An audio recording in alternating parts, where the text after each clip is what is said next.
Eibar barrez eta umore honez beteko da datorren udazkenean. Gure hiria komedia denboraldi bat bizitzeko prestatzen ari da komedia festarekin. Iraia, urria eta azaroa umorearen hilabete bihurtuko dituen jaialdi berria. Ekimena Nacho Prado sustatzaileak sortu du ekinguneko enpresa ideien lehiaketaren bidez, eta Eibar kalitatezko komediarako topagune bihurtzeko helburuarekin jaio da. Gustu, adin eta umore estilo guztietarako programazioa ekarriko du hirira. Jaialdiaren epizentroa hezkuntza esparruko uni ekitaldi aretoa izango da. Bertan, 6 komiko ezagunek eskainiko dituzte satiraz, zorrostasunez, ironiaz eta barru ugariz beteriko ikuskizunak. Eskerrik asko benetan, hiruroi, hau altzatziarren, eta eskerrik asko Eibarrera umoria ekartziarren. Beti izaten dutenez, teatruan oso ondo pasatzen dugu, naiz eta drama izan, baina batzutan oso ondo etortzen da bebai barri itxia, da gutaz eta generalian barri itxia, eta hori eskergarria da, eta ni asko eskartzen dut.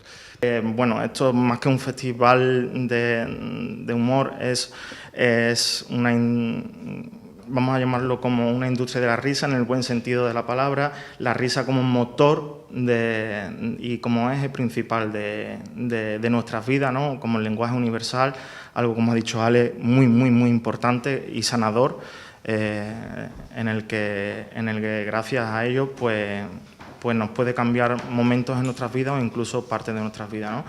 Creía muchísimo en este festival desde el principio, conozco otros tipos de festivales, creía en el potencial a nivel estratégico de la ubicación de Eibar, creía también, porque aquí se hacen las jornadas de teatro que son a nivel cultural muy importantes, sabía que aquí iba a casar perfectamente este tipo de festival.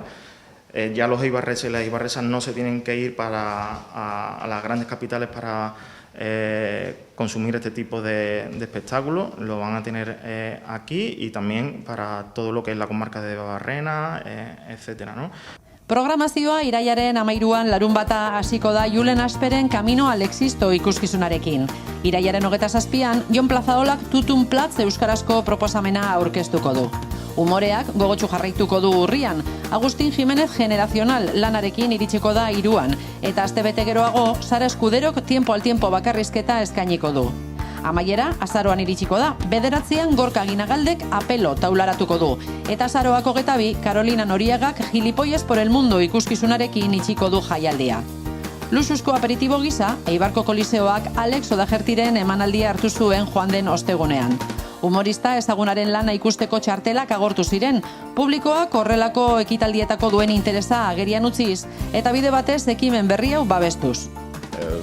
Yo siempre digo que lo mejor que me puede decir un espectador siempre es gracias. Y es lo mejor que yo puedo decir siempre cuando soy espectador. Cuando yo voy a ver un espectáculo y digo gracias es porque realmente me ha mejorado la vida. Aunque solo sea un poco, aunque solo me haya alegrado el día, hay veces que me alegran la semana o el mes. Muchas veces recibimos mensajes, aparte de los miles de mensajes chungos que existen en las redes sociales, que de eso precisamente trata este espectáculo, recibimos mensajes maravillosos de gente que te dicen cosas increíbles como estoy pasando por una depresión y ver tu espectáculo me ha cambiado y me ha alegrado, mi padre falleció no sé cuándo y es la primera vez que me lo paso bien. Entonces este no es el poder de mi espectáculo, sino es el poder de la comedia. Por eso de ahí la importancia de tener, por ejemplo, un festival como este.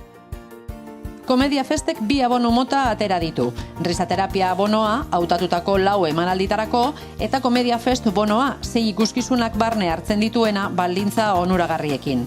Esperientzia osoa bizitzeko gonbidapen zuzena. Entretenimendua zaratago, Komedia Fest tokiko egutegian ezinbesteko hitzordu kulturala izateko asmo argiarekin jaio da. Eibarren komedia ongizaterako, gizarte dinamizaziorako eta kultura motorrerako tresna gisa bultzatuz.